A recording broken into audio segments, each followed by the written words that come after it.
అందరి నమస్కారం. నేను మీ కొమ్మర్రాజు భరద్వాజ్ శర్మ. ఈరోజు మనము శని గ్రహం యొక్క కారకత్వాల గురించి మనం మాట్లాడుకుందాం. శని జాత చక్రంలో ఎలాంటి కారకత్వాలు వహిస్తుందని చాలా ముఖ్యమైనటువంటి పార్ట్. ఎందుకంటే ఏలినాడు శని ఇవన్నీ కూడా మనకు ఏర్పడేది మొత్తం కూడా శని మీద బేస్ అయ్యి చాలా వరకు జాతకం అనేది నడుస్తూ ఉంటుంది. కాబట్టి శని విషయంలో ఎలాంటి ప్రభావాన్ని చూపిస్తుందో, ముఖ్యంగా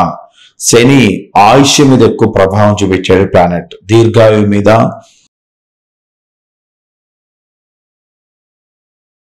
మిలుబుట్లు గొలపడానికి, వ్యర్థ పదార్థాలకి, నెగిటివ్ ఎనర్జీకి, ప్రతిష్టంభనకి, లోటుకి, చెత్తకి, కరువుకి, రాళ్ల గుట్టకి, పట్టుదల లేకపోవడానికి, హీనత్వానికి, తక్కువగా అవుట చేయడానికి, అప్పులకి, క్షీణత్వానికి, నాశనానికి, చావుకి, నంబరాని వ్యక్తులుగా ఉండటానికి, మోసగాలకి, పంచకులకి, బ్రహ్మకి, కార్యనిర్వాహక కమిటీలకి, చీకిపోవడానికి, శిథిలం కావటానికి, ఓటమికి, పరాజయానికి, న్యూన్యత భావానికి, అధోగతి పాలవడానికి, ఉన్న విలువల్ని తగ్గించి అమ్మడానికి, ఉన్న విలువను అమ్మి తగ్గడం. మరి శని నడిచినప్పుడు మనం వస్తువు రూపాయికి అమ్మాలి మనం, కానీ దాన్ని మనం 10 రూపాయకి అమ్ముతాం. దాన్ని ఉన్న విలువను తగ్గించి అమ్మడం అంటారు. అట్లా గుంటకి, బోరుకి, తవ్వకాలకి, విషాదానికి, విచారానికి, దీనత్వానికి, కాదంటానికి, లేదంటానికి, ఆలస్యానికి, నిరూపణకి, ప్రజాస్వామ్యానికి, పదవి భ్రష్టత్వానికి, అతి దృష్టికి, అదేవిధంగా ఘనతకి, దట్టమైనటువంటి విషయాలకి, తోసివేయడానికి, లేమికి, అపవిత్రం కావడానికి, అగాధానికి, తోడికి, అభ్యంతరానికి, నిరాశకి, మధుమేహానికి గురుడు, శుక్రుడు, శని ముగ్గురు కారకులు అవుతున్నారు. మధుమేహానికి, వ్యాసానికి, నిష్పతకి, అడ్డుకొలతకి, దరిద్రానికి, నాశనానికి, ధ్వంసానికి, నిర్వీర్యపరచడానికి, కష్టములకి, ఉపాయానికి, కార్యదక్షతకి, అంతర్ధానానికి, అసౌఖ్యానికి, సెలవుకి, వితరణకి, క్రమశిక్షణకి, జాగ్రత్తకి, విధికి, దురదృష్టానికి, అయిష్టానికి, వ్యాధికి, దీర్ఘవ్యాధులకి, కీళ్ళ నొప్పులకి, విచిత్రానికి, అసహాయానికి, దిగులుగా ఉండటానికి, మూర్ఖత్వానికి, నిబంధనకి, మృత్యుస్రావానికి, వీధి కుక్కలకి, నిద్రావస్థకి, తలుపులకి, నిద్రావస్థకి, కిందకి, నమూనాకి, నాశనం చేయటానికి, లోహ రచన విషయాలకి, వెట్టిచాకరికి, ఎండిపోవడానికి, మందత్వానికి, పెంటకి, చెరసాలకి, చీకట్లో ఉండటానికి, మొద్దు విషయాలకి, మూర్ఖులకి, కర్తవ్యానికి, గాడిద చాకిరికి శని కారకత్వం వహిస్తున్నాడు. ఇంకా శని కారకత్వాల విషయానికి వస్తే రంగుకి, అద్దానికి, చెవికి, చెవుడు రావడానికి, భూమికి, అహంకారానికి, పెద్దలకి, వృద్ధులకి, సామర్థ్యానికి, ఆర్థిక పరమైన ఒత్తిడికి, తడబాటుకి, ఎరువులకి, తాళములకి, బాగు చేసే వాళ్ళకి ఉండటానికి, కాలయాపనకి, ఒంటరి పోరుకి, సత్రములకి, ఉపశమనానికి, చిత్రవదకి, వెర్రితనానికి, పోషకాహార లోపానికి, చిన్నాభిన్నం కావడానికి, నిర్వాహకానికి, ఉత్తరాయణ కాలానికి, ఊరి గ్రామ పెద్దలకి, కవచానికి, జ్ఞానతాగానికి, తాపి పని వాళ్ళకు ఉండటానికి, భౌతిక వాదానికి, మందులకి, ఆకర్షణకి, ధ్యానానికి, దీనతకి, స్మరణానికి, స్మృతికి, మనోవాకులత్వానికి, మరమ్మతులకి, జీవక్రియకి, సిపాయిలకి, మైలురాయికి, తప్పులు దారి పట్టడానికి, ఇష్టం లేకపోవడానికి, దురదృష్టానికి, పరిశ్రమలకి, గట్టితనానికి, అవిబాధ్యతకి, పక్షవాతానికి, పోలియోకి, అలసటకి, అదేవిధంగా న్యూన్యత భావానికి, క్రూరత్వానికి, మతద్వేషానికి, గాయాలకి, శిరకి, చేతి వ్రాత విషయాలకి, విరామానికి, విజ్ఞానం కలగడానికి, అంతర్ముఖానికి, దంతానికి, వేరుపరచడానికి, ప్రయాణం లేకపోవడానికి, అదృశ్యానికి, దౌర్బల్యానికి, దురదకి, తప్పుదో పట్టించడానికి, మోసానికి, అచ్చు తప్పుకి, అల్లరికి, దుమ్మితనానికి, దుష్ట పరిపాలన చేయడానికి, తారుమారుకి, మితానికి, అవిశ్వాసానికి, సందేహాస్పదానికి, శాంతికి, పరిమితికి, సంహాయానికి, సులభతనానికి, పైకానికి, ద్రవ్యానికి, కాదనడానికి, లేదనడానికి, ధనానికి, రొక్కానికి, గుత్తాధిపత్యానికి, విసుగుకి, ఏకరీతి ఉండటానికి, ఋషికి, ఒకే భార్యను కలిగి ఉండటానికి, పురాతన వస్తువులకి, స్మారక స్తూపాలకి, విషమస్థితి కలగడానికి, విషమస్థితి అనారోగ్యానికి, చావు మరణానికి, మృతులకి, రోలుకి, కల్వానికి, సున్నానికి, కుదవ పెట్టడానికి, మనస్తాపానికి, శరీరంలో మాంసం కొల్లడానికి, నాచుకి, పాచికి, పాకుడికి, ప్రజలకి, అంచంచల విశ్వాసానికి, చలన రహితానికి, దెబ్బకి, మట్టి దెబ్బలకి, కుంటకి, పర్వతానికి, దుఃఖపట్టానికి, అధోరోహణానికి, బురదకి, రొంపికి, మిశ్రజాతికి, పుట్టకురుక్కి, చెడి బతికిన వాళ్ళకు ఉండటానికి, కొత్తగా ధనవంతులు అవటానికి, సన్నికలు రాయికి, పత్రం రాయికి, సర్దుక చేయక అవమాన సర్దు చేయకోకుండా అవమానం పరచడానికి, భిన్నత్వానికి, ఆశాభంగానికి, ఇరుకైన సందులకి, సంకుచిత స్వభావానికి, ప్రకృతి ప్రియులకి, జంతు శాస్త్రానికి, లోతుకి, నికరాన్ని లేకపోవడానికి, వాంతికి, జుహుప్పుకి, అదేవిధంగా నిరాకుల నిరుపేదకి, వ్యతిరేకానికి, రుణాత్మక శక్తికి, ఉదాసీనతానికి, నిర్లక్ష్యానికి, అగత్యానికి, దరిద్రానికి, అవసరానికి, శరీరం నాడులకి, శరీరం నరాలకి, నాడీ వ్యవస్థకి, అశ్రద్ధ చేయడానికి, ఆందోళనకి, ఆతృత చూపించడానికి, ఉదాసీనం చూపించడానికి, కనికరం చూపించడానికి, సిద్ధికి, నరుకుట విషయాలకి, కోర్టులో దస్తావేజులు భద్రపరిచే అధికారం ఉండటానికి, సహాయ నిరాకరణకి, సన్యాసులకు ఉండటానికి, తపస్వినికి, సన్యాస స్త్రీల మఠానికి, సింధుర వృక్షానికి, మందమతులకి, విధేయతకి, అనుకోకి, పడవ నడిపే వాళ్ళకి శపథంగా ఉండటానికి, పడవ నడిపే వాళ్ళకి శపథం అంటారు, శపథంగా ఉండటానికి, ఒట్టు పెట్టడానికి, వశీకరణానికి, ఆజ్ఞను శిరసావించడానికి, సంస్కరణ సభకి, పంపుకి, వంకరకి, వక్తృత్వానికి, ఆక్షేపణకి, అభ్యంతరానికి, అంత్యక్రియలకు వాడుకలోనేటువంటి విషయాలు మొత్తాన్ని కూడా శనే కారకత్వం వహిస్తూ ఉన్నాడు.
Welcome to Learn Astro and Devotional Bhakti. Please subscribe our channel, get live videos daily.